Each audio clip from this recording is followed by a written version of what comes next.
All right, so now we're going to move into moving on to quartering and stuff. But before we do that, we need to make sure we put all the organs and stuff that we had harvested here, bag them. So we've got the garbage bags there. My son will open one bag. And with the bag, we're going to put the kidneys, the liver, and the heart can all go in one bag. And with a separate bag, like I said, we want to take the insides, the hat and Bible we call them traditionally, and put them separate because remember they've got those insides and those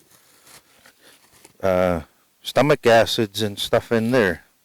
So we bag those separately till they can be completely washed when we get home. So I bag those separately by themselves along with the mosotaxi because that one is also insides. So I'll take the mosotaxi, bag that with my other insides separately, tie those off, and I'm going to put them in the side by side so they're bagged away separately.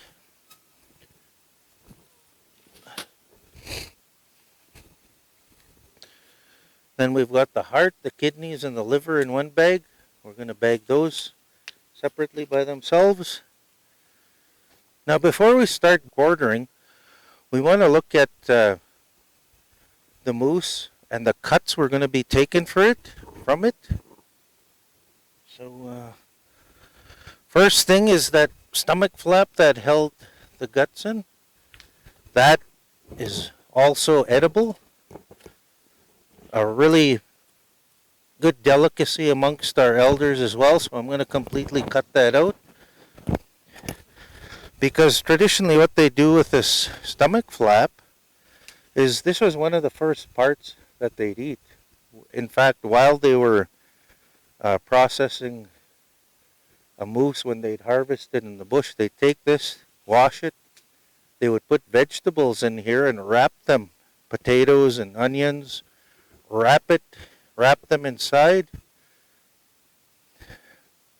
and cook it like that over the fire while they were preparing the moose. That was one of the first things that they'd eat and use for their meal because this takes a lot of time. So you're out there a long time and you want to eat whatever you can. So that can be bagged, packed away. Now for here, before I start cutting into anything, need to understand a little bit about the meat and where the softest parts are and the choice cuts. So what we have on each side of the stomach here are what we call tenderloins, or some call them the oyster steak.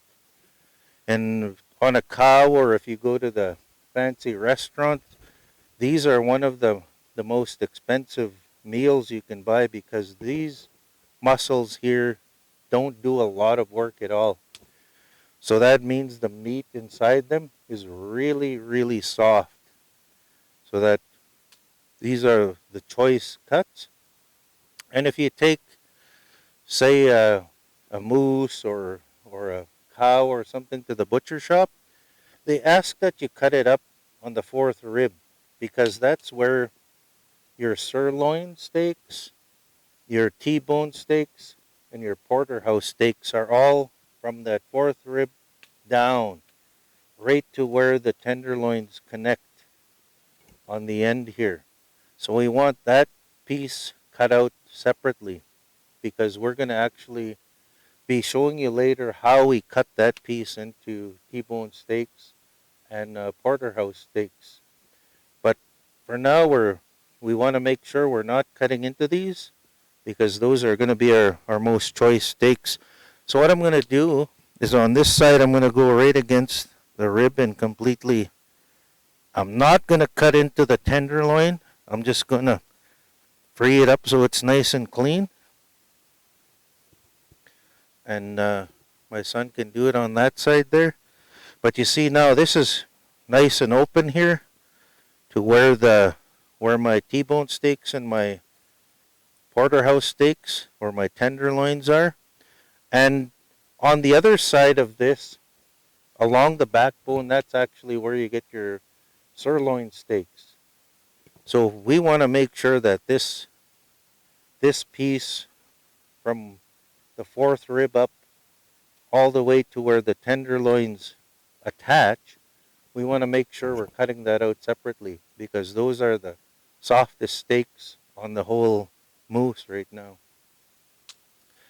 So what we're going to do now is we're going to start quartering, and as we're quartering, we're going to load it into our side-by-side, and because we want to try and keep it as clean as possible. Like we've got hair and stuff on the outside, and that can be cleaned up later. But for now, out in the bush, I know when you take, say, a beef cow in, they just split it right down the whole middle, and that's how you take it into the butcher shop.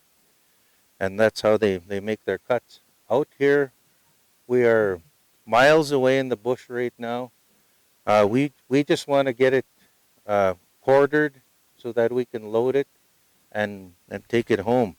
So we don't have a lot of time. We don't have any fancy saw or anything. All we've got is our knife and our axe. So we just want to get the job done and get it home to where we can process it. So the first thing we're going to start taking off is the front quarters. And I know with, say like a beef cattle, you would cut it along this joint here and you would take the whole, where you get your chuck roast and your flat iron steaks and stuff like that. However, here we're just going to take off the whole front quarter as one piece. And we're going to take the ribs as one piece. So we're going to start by taking the front quarter off. With the front quarters, there is absolutely no bone attaching the front leg to the animal. It's only attached just by muscle and meat. So there's no bone to cut through. So I can just cut along against the ribs and take that whole front quarter off. Because again, there's no joint, there's no bone. It's just attached by muscle. And I go as close to the leg bone as possible, so I leave that meat on my ribs. So that's the one front quarter removed. We can load that up.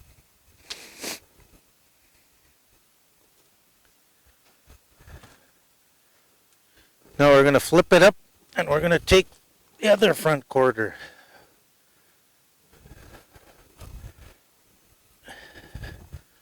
We'll just hold it there and we'll straighten this head out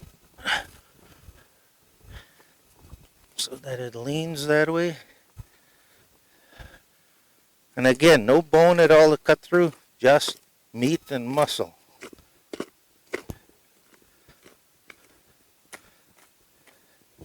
And again, I'm going as close to the bone as possible to leave as much meat for those ribs as I can.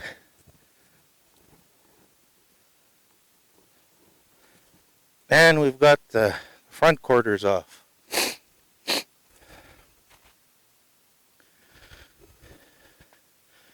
Now with the ribs, when I start them, the brisket can actually come off in one piece. The whole chest brisket here. And I don't have to use an axe or anything, because where the bones are, there's actually cartilage in there that I can cut through with my little knife here. I just have to kind of make a line to where I know those bones connect.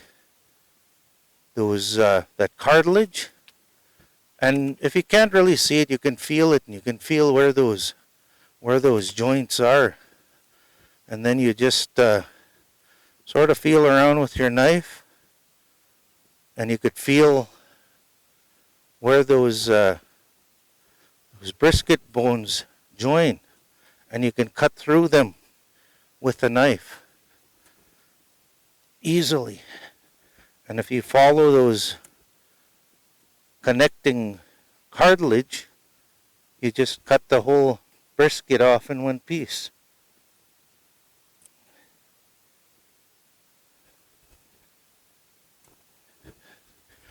And again, I just go back to the top, follow those cartilage on that brisket,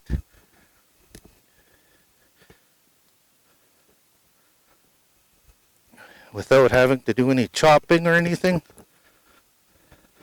Once I get to here, I'll stop and I'll do the other side. Again, make my line where I'm pretty sure those bones are, and you can sort of see them where they attach from that cartilage.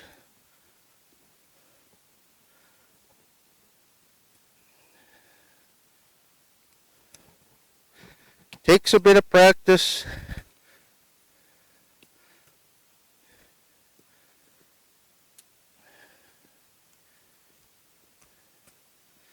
But once you can feel those bones in there and where the cartilage is, all you need is a knife. You don't have to chop through them or anything. And the brisket is free. So now if my son pulls that up, we break that breastbone and it pulls right forward, and I take the entire brisket and that can be loaded up. From here, I'm going to make a cut just the last rib. I'm going to go just to the right of that last rib and open up my rib cavity here. Both sides, that last rib, open it up, and I want to cut through that meat. And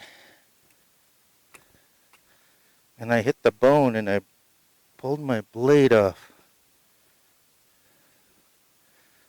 So I'm going to quickly change my blade. So now I have to be careful because I know one of my blades is in there. Now the knife I'm using is a Havilon knife.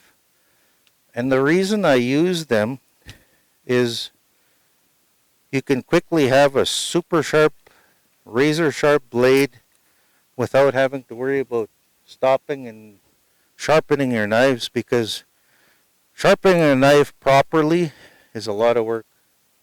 So it's much easier if you have something where you could just put a new blade on immediately. Because like I said, you need something sharp to do this work. So I've nearly completely cut through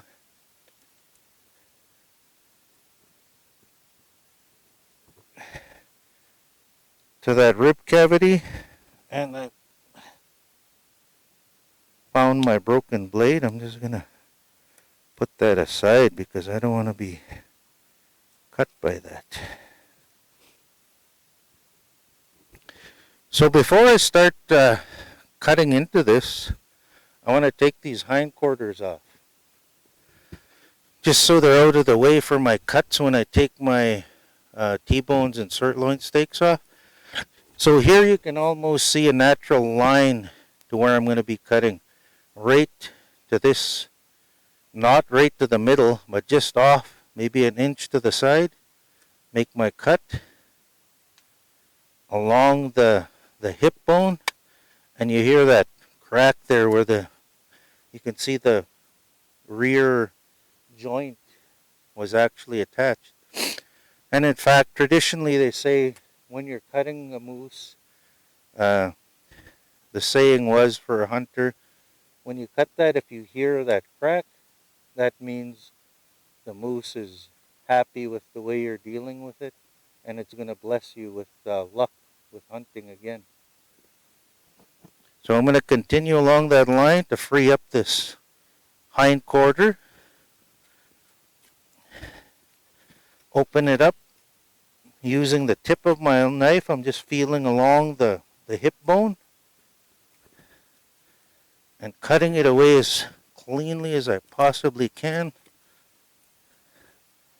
Pulling it using that ball joint and freeing up that entire hindquarter. So that hindquarter is ready to load.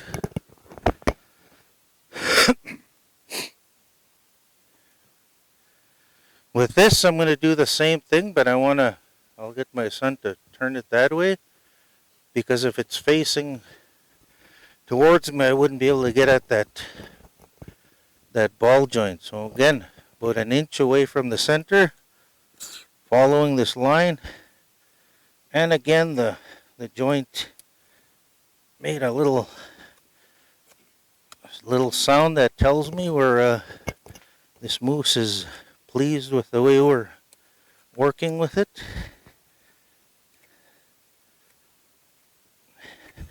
And I'm going to cut along, feeling with my knife, along that hip bone, right against the bone.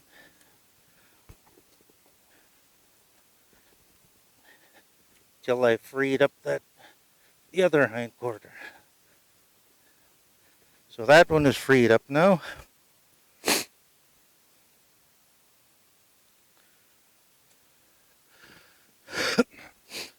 Now here, what we're going to do before we take our whole sirloin chunk, what I'm going to do is I'm going to cut it. I'm going to count 1, 2, 3, 4 ribs up. Cut it there, so I'm above the sirloins. I'm above the tenderloin. Tenderloin attaches right there. 4th rib up. Open that up.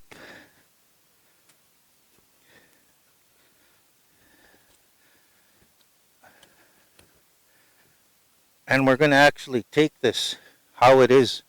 Since all we have is an axe right now, normally I'd cut these off, but I don't want to risk damaging my T-bones and my porterhouse steaks. So I'm just going to cut it here and take this whole piece by itself. So that way when I get to my meat saw, I can cut through and make some perfect steaks. So I'm going to cut through that with my axe.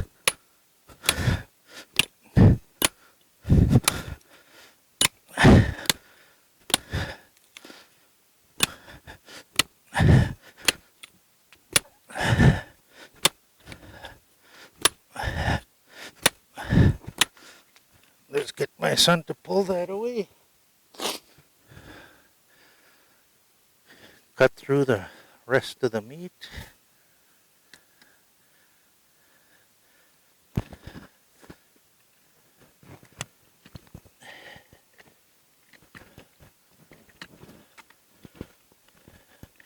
And it should be just about free there.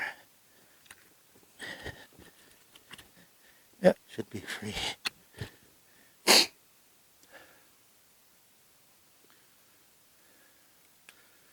And we're going to load that as one piece.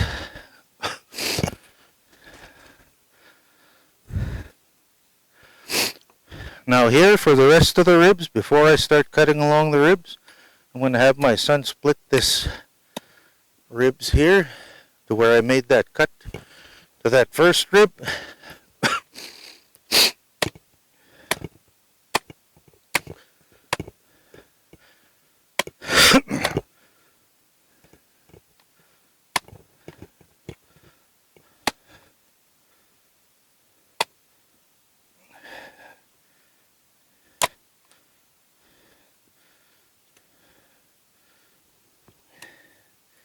And that feels like it's pretty much free.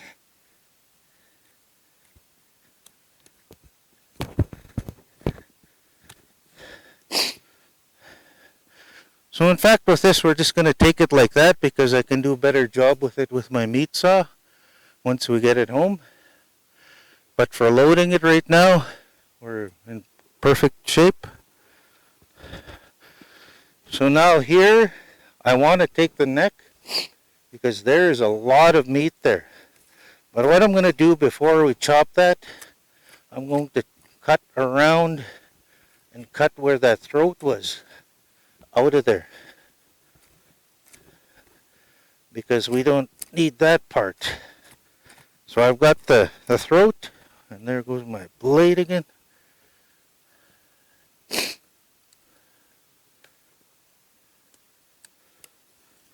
And I'm just going to cut up to here. I'm going to cut with my knife through the meat, and then have my son cut the bone out. So we could take the whole neck, because that is a lot of meat that we can either make into moose neck bones, or we can take all the meat off and grind it.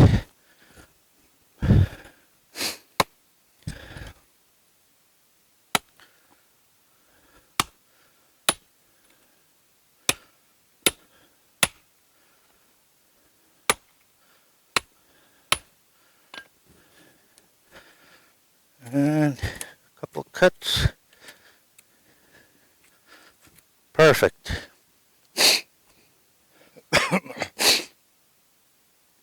So now you see what we've almost finished harvesting this moose.